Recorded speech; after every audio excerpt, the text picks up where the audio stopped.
54편 1절 그 표제를 한번 봅니다. 제목이 이게 히브리 성경으로 쓰는 이제 1절에 해당되는 제목입니다. 자, 1절을 같이 봅니다. 시작. 다윗의 마스길 영장으로 현하게 맞춘 노래 10인이 사울에게 이르러 말하기를 다윗이 우리 곳에 숨지 아니하였나이까 하던 때에, 예, 제목이 굉장히 길지요. 마스길이라는 소리는 교훈시라고 했죠. 이 시를 통해서 우리에게 교훈하시는 말씀이 들어있어요. 교훈시가 마스길이라고 했죠. 그런데 이 시의 배경이 어느 때였냐 하는 것을 오늘 밝히고 있습니다. 다윗이 지금 십광야에서 고난을 당할 때 얘기하고 있어요. 그 10사람들이 10인이 사울에게 이르러 말하기를 다윗이 우리 곳에 숨지 않은 가서 고발을 했어요. 이게 이제 우리가 아는 대로 사무엘상 22장 23장 그 이후의 장까지는 배경으로 26장까지 계속되는 얘기죠. 배경을 하는 그런 얘기인데 무슨 얘기냐면 다윗이 사울에게 쫓겨 도망가지요. 그래서 사울이 죽인 자는 천천히로 다윗이 죽인 자는 만만이로다. 비유가 상하기 시작했어요. 그때부터. 그래서 다윗이 어떻게 왕위밖에 더 있겠느냐. 그래서 다윗을 죽이려고 다윗은 자기의 사위예요. 그래도 죽이려고 혈안이 돼 있으나 참 집요해요. 그래서 다윗이 쫓겨서 도망갑니다. 너무너무 참 황당한 얘기지요. 아니 전쟁에서 나라를 구한 구국공신 자기의 자식이에요. 자기의 사위이기도 해요. 그런데 그 다윗을 죽이겠다고 혈안이 지리하게 쫓아다니는데 다윗이 도망갈 데가 없어요. 그래서 광야로 도망갔습니다.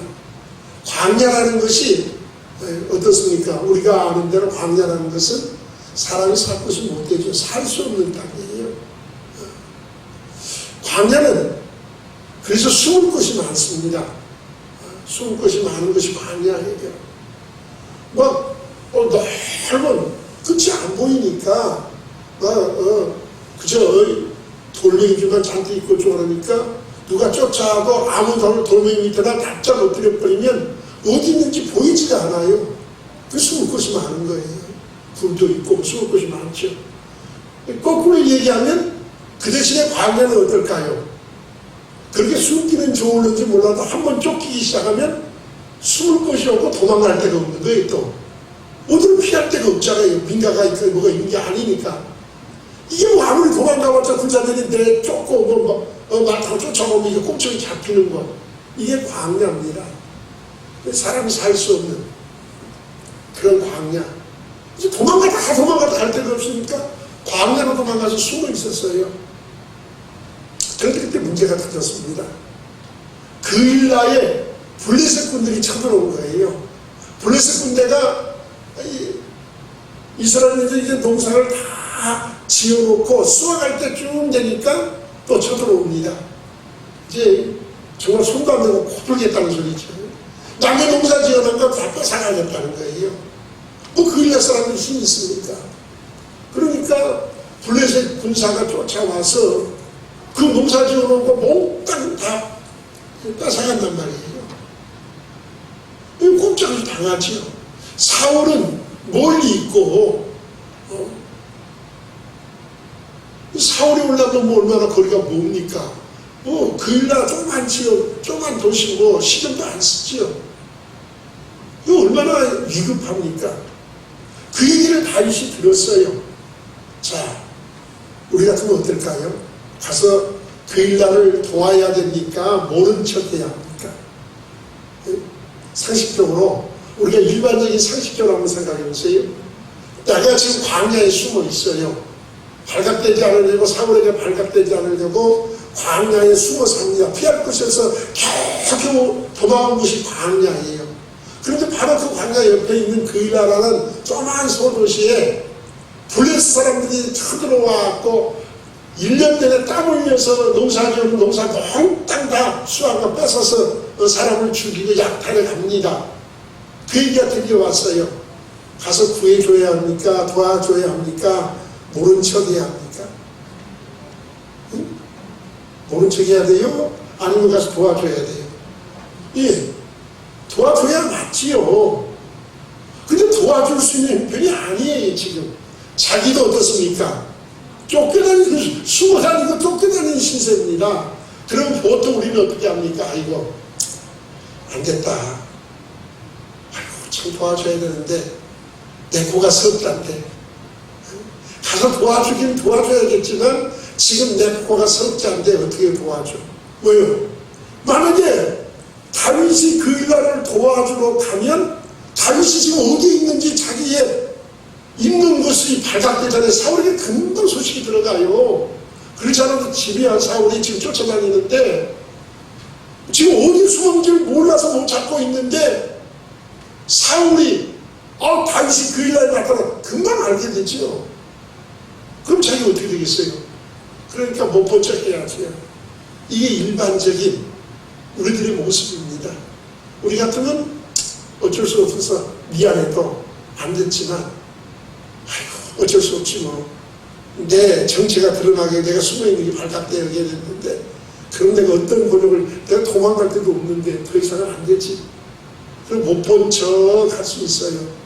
그런데 다윗은 그렇게 영약하거나 계산적인 사람이 못 돼요. 그런 거 계산을 내게 그것이 유익할 것이다, 불리할 것이다, 그렇게 되면 내 정체가 드러나서 내가 큰 권력을 치를 것이다, 그런 거 계산 못해요. 내게 유리하다, 불리하다 그런 계산 안 하고 지금 다윗의 생각이 뭐가 꽉 차요? 아니 블레셋이 감히 우리 이스라엘 땅을 들어와서 그 나라를 약탈해 가다니 괘씸하게 그게 들 수 없다. 그래서 군사를 입고 도로 갑니다. 이게 다윗이에요. 참 인간적으로 보면 어떻게 보면 어리석은 사람이고 대책이 없는 사람이에요. 너무너무 무대책이죠. 자기를 따르는 지금 군사반도 600명입니다. 자기 혼자만도 아니잖아요. 600명이 자기를 따라다니고 있잖아요. 그런데 그 일나에 가서 돕겠다고요? 다 만들 수밖에 없잖아요. 그냥 못 본 척하고 모른 척하고 아이고 난 가고 싶지만 아이 뭐 다른 사람들이 말리니까 어쩔 수 없고 뭐 핑계댈 거 얼마든지 찾을 수 있잖아요. 근데 다윗은 그런 계산적인 사람이 못 돼요.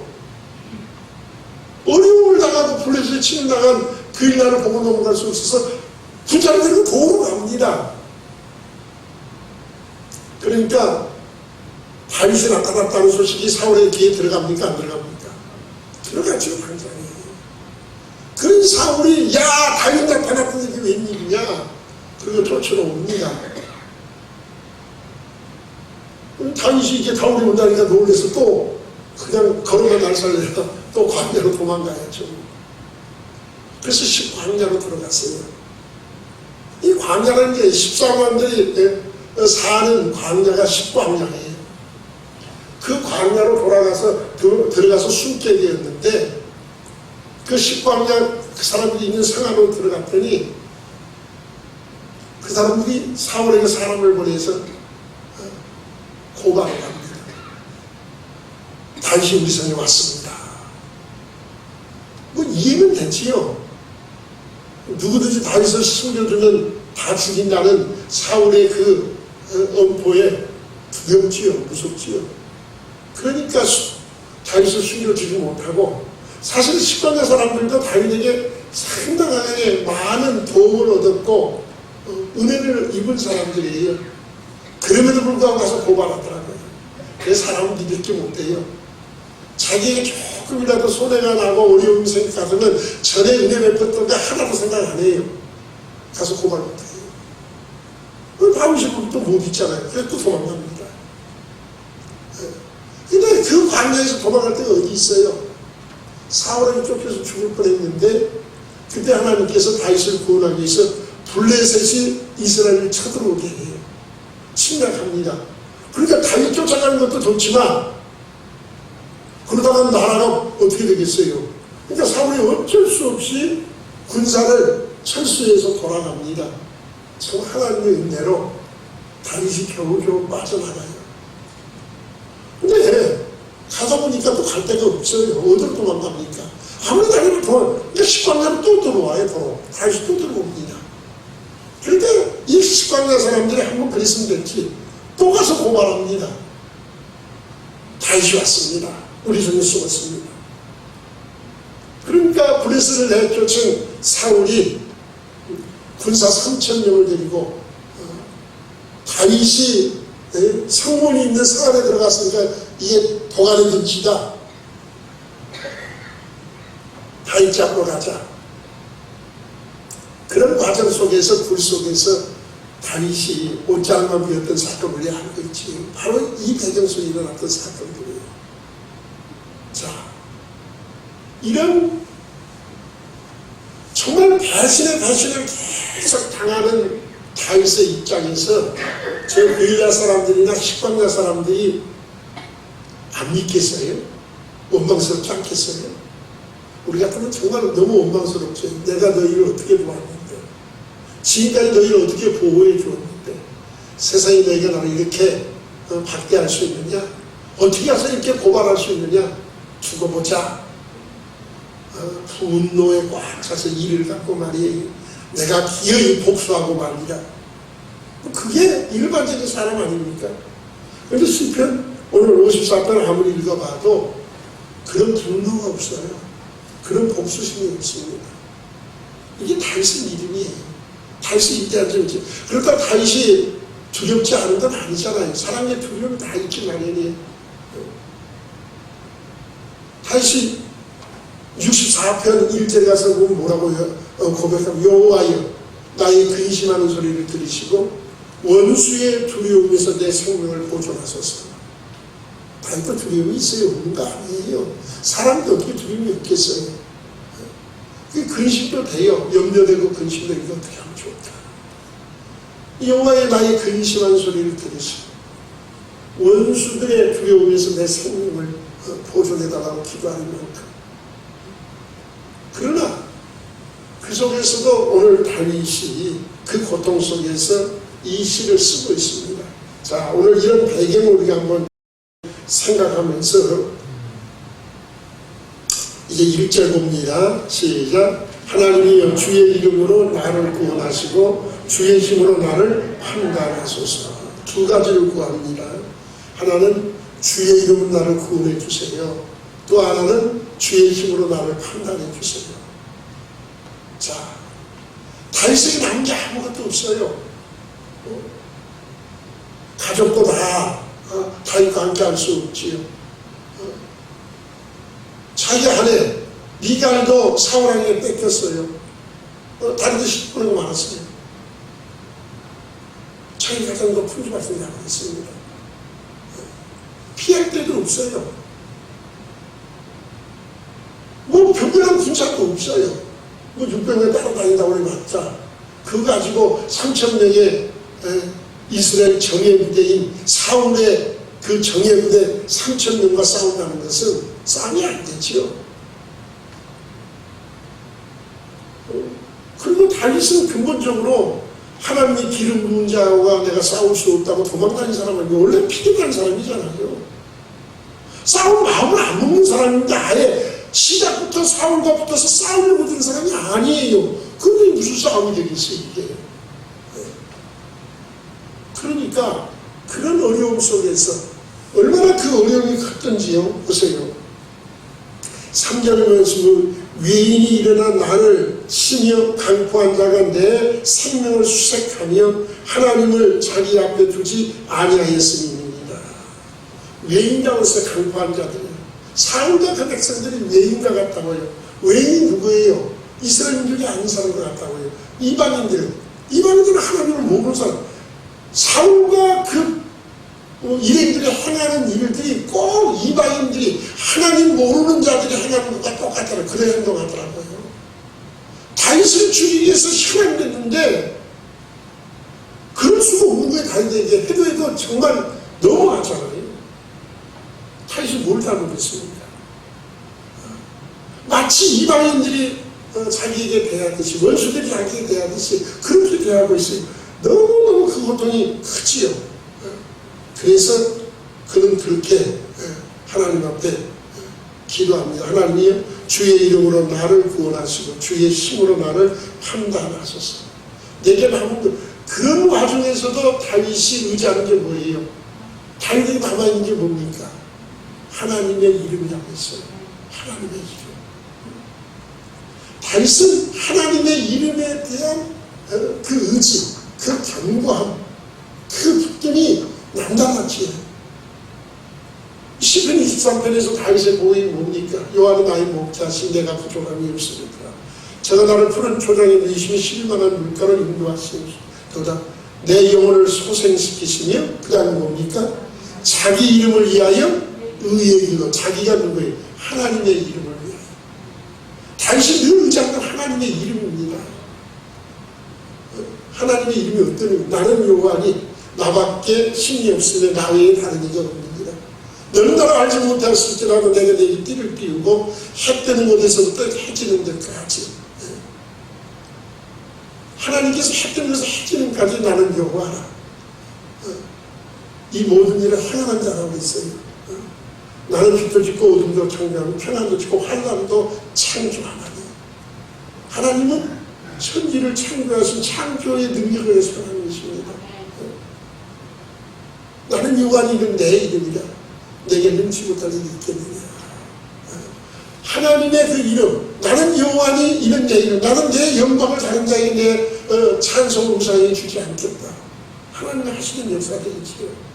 그 하나님의 이름, 능치 못할 일이 없으신 그 하나님의 이름을 붙들고 있습니다. 골리앗에게 뭐예요? 블레셋과의 싸움에서 골리앗과의 싸움, 3회상 17절에서 어떻게 싸웠습니까? 너는 칼과 창과 단창으로 내게 오지만 나는 네가 모욕하는 이스라엘 군대의 하나님 곧 여호와의 이름으로 네게 가겠다고요. 하나님의 이름, 내가 모욕하는 이스라엘 군대의 하나님 여호와, 내가 모욕하는 여호와 하나님의 이름, 그 이름으로 승리했잖아요. 나와 골리앗과의 싸움이 아니라 하나님과 골리앗과의 싸움으로 바꿔버리는 하나님의 이름을 의지하는 이 놀라운 역사는, 이게 다윗이 가진 가장 큰 무기입니다. 그래서 주의 이름, 하나님은 하나님의 이름의 그 영광을 빼앗기실 분이 아니에요. 그 이름을 위해서 약속하신 것을 반드시 지키시는 하나님입니다. 그리고 주의 힘으로 나를 판단해달라. 판단해달라는 소리는 변호해달라는 소리예요. 이게 법정용어입니다. 변호해 주세요. 내가 뭘 잘못했냐. 하나님, 내가 정말 그렇게 잘못해서 죽을 일이 있으면 나를 차라리 죽이시고, 그렇지 않으면 하나님이 책임지셔야 되지 않겠습니까? 하나님, 나를 변호해 주세요. 하나님이 책임져 주세요. 이게 다윗의 고백이에요. 하나님, 내가 주님 앞에서 어떻게 살아야 주님이 아시지 않습니까? 주님, 나를 책임져 주세요. 왜 이런 고백이 나올 수밖에 없습니까? 2절 말씀 보세요. 다윗의 기도, 이런 속에서도, 이 위기 속에서도 기도가 나옵니다. 2절 같이 옵니다. 시작. 하나님이여, 내 기도를 들으시며 내 입의 말에 귀를 기울이소서. 예, 하나님, 내 기도를 주세요. 하나님, 주의 이름을 위해서라도 주의 이름으로 주님, 나를 구원해 주셔야 되지 않겠습니까? 주의 힘으로 나를 주께서 변호해 주셔야 되지 않겠습니까? 주님, 내가 사실 기도라는 것은 이 상황, 이런 어려운 상황에서 기도가 나옵니까? 우리는 이런 어려운 상황 다음에 이리 뛰고 저리 뛰고 하다 혼자 지쳐갖고 자꾸 자기 합니다. 그냥 주저앉으려고 들어요. 일어날 힘을 잃어버립니다. 다윗은 이런 속에서 기도를 해요. 하나님의 기도가 나와요. 다윗과 사울의 가장 큰 차이가 뭡니까? 사울은 기도할 줄 몰랐던 사람이에요. 기도가 없었던 사람입니다. 다윗은 어떤 환경, 어떤 편을 만나든 기도했던 사람이에요. 사울의 죽은 이유 중에 하나가 뭡니까? 역대상 10장 10절 말씀 보면 사울이 죽은 것은 여호와께 범죄함이라, 하나님 앞에 죄를 범했기 때문에 죽었대. 그런데 제가 여호와의 말씀을 범죄한 게 뭐예요? 제가 여호와의 말씀을 지키지 아니하고 또 신접한 자에게 가르치기를 청하고 여호와께 묻지 아니하였으므로. 여호와께서 저를 죽이시고 그 나라를 이새의 아들 다윗에게 돌리셨다라고 했어요. 세 가지의 죄악을 지적해요. 사울의 죄 중에 그가 죽을 수밖에 없던 세 번째 그 죄목 중에 하나가, 세 가지 죄목 중에 하나가 하나님께 묻지 기도할 줄을 몰랐어요. 전혀 기도가 없었던 사람입니다. 그러니까 즉흥적이에요. 그냥 순간순간 즉흥적으로 뭘 하려고 들어요. 다윗은 그렇지 않죠. 기도의 사람이었기 때문에. 하나님 기도했어요. 사실 이때 기도가 나올 때가 아니잖아요. 생각해보세요. 하나님께서 사무엘을 통해서 다윗에게 기름을 부으셨습니다. 기름 부음을 받았으니까 하나님이 내게 왕이 되겠다는 기름 부음까지 해줬으니까 오늘부터 뭐가 좀 달라져야 될 거 아니에요? 형편이 나아져야 될 거 아니에요? 더 승승장구해야 될 거 아니에요? 그래도 형편은 더 어려워졌어요. 배운 게 아무것도 없어요. 저렇게 하나님의 약속이 뭔가. 오늘 우리가 믿음 생활하면서 참 주의를 지키고 주님 말씀을 들으면서 아멘 하면서 말씀대로 사람 몸부림칩니다. 그런데 교회 와서 들었고 말씀할 때 아멘하고 그 말씀을 내 것으로 소유하고 그렇게 살면 몸부림치는데 세상에 나가 살아보면 도대체 그 말씀과는 전혀 상관이 없어요. 아니 더 어려움이 와요. 더 힘든 게 많아요. 이게 도대체 뭔가. 하나님의 말씀과 우리의 삶이 너무 달라져 버리면 현실이 너무 어렵고 힘들어져요. 그래서 우리는 좌절하고 낙망합니다. 두려워하고 어찌할 줄을 몰라요. 그 말씀에 힘과 능력을 우리는 깨닫지 못하고 그래서 포기하기 쉽습니다. 하나님 약속 분명히 주어졌는데 환경을 보니까 더 힘들어요. 하나도 변한 것이 없어요. 그런데 우리가 자꾸 좌절하고 낙망하지. 그런데 그런 순간에 다윗은 기도합니다. 주의 이름으로 나를 구원, 주의 이름 때문에라도 주님 이름은 나를 구원하시고 주의 힘으로 나를 변호해 주십시오. 너무너무 고통스럽고 괴롭지요. 그런 속에서 그런 기도를 합니다. 그러면서 그가 하나님께 대한 고백이 4절에 나옵니다. 자, 4절 5절 말씀 봅니다. 시작. 하나님은 나의 돕는 자시라. 주께서 내 생명을 붙드는 자와 함께 하시나이다. 주께서 내 원수에게 악으로 갚으시니 주의 성실하심으로 저희를 멸하소서. 예. 하나님이 나를 돕는 자시라고요. 하나님은 나를 돕는 자시라고요. 시편 118편에서도 6절 이하에 그러세요. 하나님 나를 돕는 자시라. 내게 두려움이 없나니 사람이 내게 얻지 않고 하나님께 피함이 사람을 의지함보다 나았고 사람의 피함보다 나았고 하나님께 피함이 방백들에게 피함보다 나았다고요. 하나님께 피하는 것과 비교될 수 없다는 거예요. 그런데 우리는 자꾸 사람에게 피하는 것을 더 힘으로 알고 사니까 문제지. 하나님 다윗이 가진 확신은 여기에 있어요. 하나님은 나를 보면 절대로 나를 버리지 아니하신다.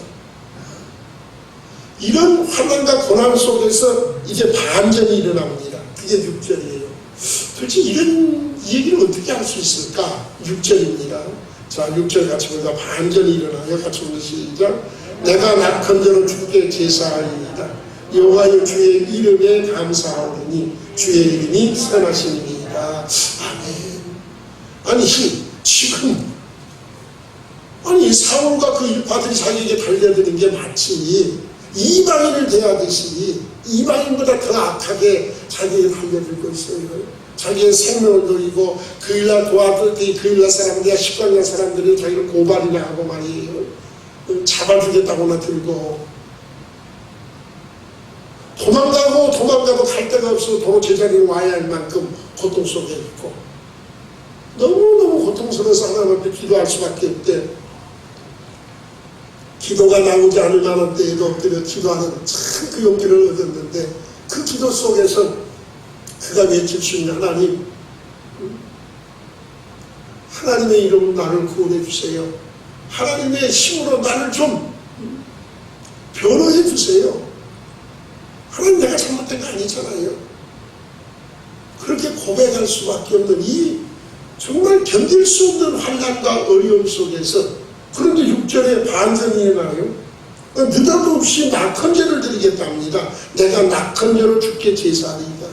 낙헌제라는 건 뭐냐면 모든 어려움을 벗어나서 너무너무 감사해서 감사의 예물을 드리는 게 낙헌제예요. 너무너무 좋아서 내가 이런 고난이 걸리면서 다 해결되고 내가 이렇게 편안하게 되었다. 하나님 감사합니다. 내게 너무 감사하니 지금 다시 뭐가 바뀌었습니까? 감사할 상이 뭐가 있습니까? 하나도 없어요. 지금 뭘 낙헌제를 하나님 앞에 드리고 감사하겠다는 게 아니에요. 그런데 그렇게 합니다. 내가 낙헌제를 드리고 하나님께 예배하겠다고요. 왜요? 여호와여 주의 이름에 감사하겠다고요. 주의 이름이 선하시기 때문에. 이게 도무지 이해가 안 되는 얘기를 하잖아요. 주님 앞에 말이에요. 내가 감사하겠다고요. 그리고 너무 감사해서 주님 앞에 예배를 드리고 감사의 예배를 드리겠다고요. 왜냐하면 주님은 선하시기 때문에. 선하다는 말이 뭐라고 했어요? 아름답다는 하나님 참 멋진 분이시기 때문에. 하나님은 너무너무 멋있어요. 하나님이 너무너무 멋있으셔서 내가 그렇게 너무 환란이 크니까 정신이 오락가락하나, 너무 고통이 크니까 정신을 못 차려서 그러나, 실성했나, 왜 그럴까요? 왜 하나님의 이름이 그렇게 아름답고 멋있게 선하게 유입되다고 고백할 수 있었을까요? 어떻게 이런 상황에서 감사하다는 고백이 나오고, 아니 예배를 드리면서 하나님께 감사의 예배를 드리겠다고 고백할 수 있을까요? 7절 때문이죠. 한 절 마지막 절 7절 같이 봅니다. 자, 같이 봅니다. 시작. 대전 주께서 모든 환난에서 나를 건지시고 내 원수가 보호받는 것을 나로 목적게 하셨나이다. 아멘. 자, 여기 맨 마지막에 보세요. 맨 마지막 절. 나로 어떻게 했다고요? 목독게 하셨나이다. 내 눈으로 보게 하셨다는 거예요.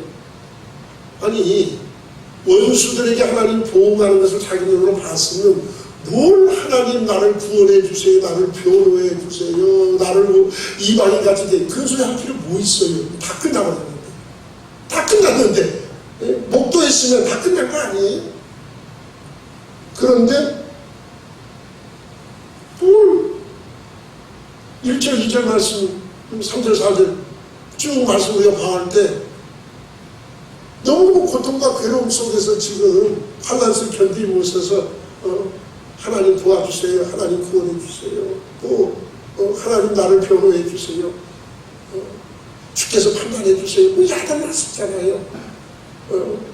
그러다 갑자기 6절에 와서 내가 이제 6절에 와서 상황이 끝났구나, 그래서 이게 시간차 두고 이 시를 기록했구나. 시간차를 앞에 5절까지는 옛날에 써놨다가 상황이 다 끝난 다음에 6절, 7절을 갖다 붙였을까요? 그런 의미가 아니에요. 다윗이 지금 바라보고 있는 게 뭘까요? 사실 옛 선지자들도 그렇게 에레미야에도 그런 고백이 나오잖아요. 에레미야 20장 12절 말씀. 의인을 시험하사 그 패부와 심장을 보시는 만군의 여호와여, 내 사정을 주께 아뢰었사오니 주께서 저들에게 보수하심을 나로 보게 하옵소서.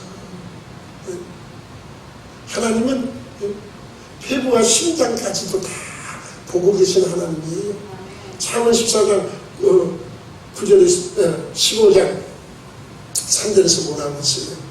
하나님은 여호와는 어디서든지 악인과 선인을 감찰하십니다.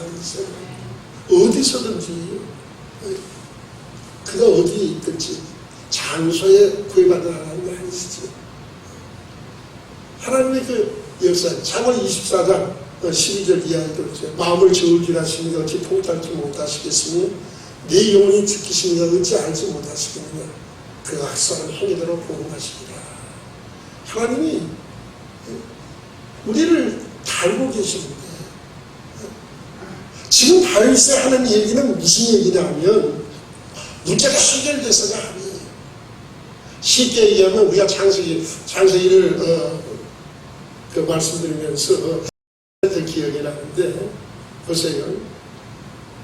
쉽게 얘기해서 아브라함이 자 조카 롯과 너무 양떼도 많고 짐승떼가 많고 그 좁은 땅에서 같이 살 수 없어서 헤어지기로 했어요. 그러면서 제안을 하지. 네가 오른쪽으로 한 데는 왼쪽 가고 네가 왼쪽으로 한 데는 오른쪽으로 갈 테니까 택해라 그랬더니 이 속없는 조카가 한다는 소리가 삼촌 정말이지요. 물리기 없어요. 난 소금 고문하러 갑니다. 왜요? 하나님 멸하시기 전이라서 에덴 동산같이 좋았다 그랬거든요. 푸른 초단도 있고 그 물도 많고 뭐 너무 에덴 동산 같았을 때 얼마나 좋았겠어요. 그러니까 삼촌이 혹시라도 마음 내려서 바꾸자 그럴까봐 나 그리 갑니다. 그냥 한 걸음에 달려갔지요. 그때 하나님께서 아브라함이 다윗은 아들같이 여기로 데려왔어요. 조카니까. 그런데 참 속으로는 제가 배우만 것 같은 한 마음이 들겠죠. 그때 하나님께서 위로하셨어요. 그런데 좀 이따가 들으니까 소돔 고모라의 전쟁이 일어났대요. 신하왕을 위시한 네 나라 연합군이 소돔왕을 위시한 5나라 연합군과 붙어서 싸웠답니다. 그런데 네 나라 신하왕을 비롯한 이 네 나라의 연합군이 더 강해서 소돔을 비롯한 5나라 연합군을 쳐서 이겨버렸대요. 그래서 몽땅 그 나라들을 약탈해서 다 사람들 잡아가고 약탈해 가는데 롯도 그때 끌려갔답니다. 포로로 잡혀갔대요. 그 얘기를 아브라함이 들었어요. 듣고 그대로 있을 수 없잖아요. 그래서 자기 집에서 훈련시켰던 군사 318명 데리고 밤새 쫓아갑니다. 그 다음에 밤에 이르러 보니까 단까지 그 북쪽 위에까지 쫓아갔었어요. 쫓아가서 보니까 이 사람들이 전리품 많이 얻었다고 이겼다고 뭐 잔치버리고 그럴 때 급습해서 이겼잖아요. 이기고 찾아왔는데 아브라함 마음속은 무겁습니다. 사실 급습해서 이기긴 했지만 하나님의 은혜로 이기긴 했지만 네 5나라 이 왕들이 가서 싸워도 이기지 못했던 네 나라의 그 군사력은 막강합니다. 그들이 다시 군사를 먹고 마시고 술 취했다가 당했으니까 그렇지 군사를 싹 다 정비해서 다시금 쳐들어온다면 아브라함의 318명 군사 가지고는 대적이 안 돼요. 싸움이 안 될 거 아니에요. 두려울 수밖에 없죠. 그럴 때 하나님께서 아브라함을 찾아오셨어요. 그러니까 그리고 계속 시에 대한 자녀에 대한 자손에 대한 약속을 계속해서 계속 하나님이 지키시고 자녀를 주신 약속을 계속 반복해서 주십니다. 그 약속이 아브라함 때는 그 약속이 그냥 점에 불과했어요. 하나님의 은혜로 이상 하나 얻었지, 아들 100세의 아들 하나 얻었지, 뭐 자손이 뭐 하늘의 별과 땅에 그렇지 않았잖아요. 그런데 아브라함은 그 약속의 말씀을 믿었습니다. 성경이 이렇게 고백합니다. 아브라함이 하나님을 믿음에 이것을 저에게 의로 여기셨다. 하나님을 믿었다고 했다고 했어요. 하나님의 말씀이니까 하나님이 하신다고 했으니까 이게 중요합니다. 말씀이라고 하는 것은 오늘 우리들이 꼭 기억해야 할 게 있어요. 하나님의 말씀이라는 것은 지금 내 눈앞에 꼭 물론 이루어지면 좋지요. 그게 은혜고 축복이지요. 그러나 하나님의 약속의 말씀이라는 것은요, 오늘 당장 이루어지지 않았어도 말씀 그 자체가 내게 은혜요 축복인 줄 믿으시기 바랍니다. 아브라함이 주신 그 말씀이 눈앞에 이루어진 건 아니에요. 그러나 아브라함은 그 말씀을 믿고 자기의 것을 소유했고 아멘했습니다. 그것이 시간이 되어 때 하나님의 정하실 때가 되니까 그대로 이루어져 갔어요. 하나님의 약속이라고 하는 것은 지금 당장 내 눈앞에 이루어져서도 축복이지만 이루어지지 않았을지라도 하나님이 하신 약속이기에 그 약속 자체가 내게 은혜요 축복인 줄 믿으시기 바랍니다. 다윗이 바라본 것이 바로 이 믿음이에요. 다윗이 그걸 맞다는 소리예요. 지금 내 눈을 목도했다, 원수들을 하나 다 내려버렸다, 그 소리가 아니에요. 그게 아니고 지금 나는 내 현실은 너무 고통 고통스럽고 괴로워요. 그런데 내가 하나님 앞에 감사하고 하나님 앞에 감사의 예배를 드리겠습니다. 왜요? 내가 영의 눈을 떠서 봤다는 거예요. 내가 하나님 하시는 일들을 알게 되었다는 거예요. 하나님은 어떤 역사를 해갔습니까? 보세요. 7절에 대저주께서 어떻게 하세요? 모든 환난에서 나를 건지시고 내 원수가 보응받는 것을 나로 목독게 하셨나이다. 지금 내가 사울에게 쫓겨서 식광야에 숨어있는 이 환난에서 나를 건지셨다고 말하지 않아요. 어디서 건지셨다고 했습니까? 모든 환난. 다윗은 오늘까지 얼마나 많은 환난을 겪었습니까? 어려서 부모의 버림받은 자같이 된 것 같이 힘들 불러가도 어린 자기에게 양 맡겨놓고 말이에요. 사내에 부른 자리도 불러주지 않았던 그런 자리에서 또 출발했어요. 골리앗과의 싸움에서도 그렇고요. 얼마나 오늘까지 수많은 환난과 고난 속에 살아온 사람입니다. 그런데 돌이켜보니까 그 수많은 고난과 환난이 있었지만 내가 망하지 않았어요. 지금까지 죽지 않았어요. 왜요? 하나님이 나를 돕는 자가 되어주셨기 때문에, 하나님이 나를 지금까지 붙들고 계셨기 때문에, 하나님이 내 편이셨기 때문에, 하나님이 내게 하나님의 이름을 주셨기 때문에, 이게 다윗의 믿음입니다. 하나님 내게 믿음 주세가 아니에요. 내가 겪어왔던 날들, 지난 날들, 어떻게 살아왔던 그 날들, 그것이 내 속에서 믿음 돼서 그대로 믿는 거예요. 지금까지 나를 모든 환난에서 건지신 하나님이 지금 이 환난에서 나를 건지실 것이고, 그 원수들을 하나님이 직면하신 것을 내 눈으로 보게 해주시고 나로 목도하게 하실 것이다. 내가 미리 봤어요. 하나님 그들에게 직면하시는 역사를 내가 이미 목도하였나요. 영의 문을 열어서 미래의 역사를 미리 끌어다 보는 거예요. 이게 다윗의 믿음입니다. 오늘 우리에게 필요한 믿음이 여기에 있어요. 배워서 아는 지식이 아니라 내가 하나님 앞에서 겪어왔던 날을, 지금까지 살아온 날을 속에서 수많은 어려움과 안타까움 속에서 하나님이 지금까지 내 생명을 어떻게 보호해 주셨는가, 어떻게 나를 지키셨는가, 어떻게 나의 힘이 되어 주셨는가, 어떻게 나의 도움이 되어 주셨는가, 어떻게 그 하나님이 내게 하나님의 이름을 주셔서 그 이름을 위해서라도 나를 지키고 계시는가, 이것이 보여지고 믿어지는 성도들 되시기를 주의 이름으로 축원합니다. 오늘 다시 이길 수 있던 비결이 여기 있습니다. 사랑하는 성도들이, 오늘 코로나는 위기 속에 우리가 살아갑니다. 그러나 우리 눈은, 우리의 믿음은 이 코로나 이후에 하나님께서 이 모든 것들을 물리치시고 하나님의 교회를 다시 굳게 세우시고 은혜의 역사를 베푸시고 복음으로 뜨겁게 역사하시고 일하시는 하나님의 역사를 볼 수 있는 우리의 눈들이 열려지는, 미래를 앞당겨보며 하나님 앞에 고난과 역경 속에서도 감사의 제사를 드릴 수 있는 성도들 되시기를 주의 이름으로 축원합니다.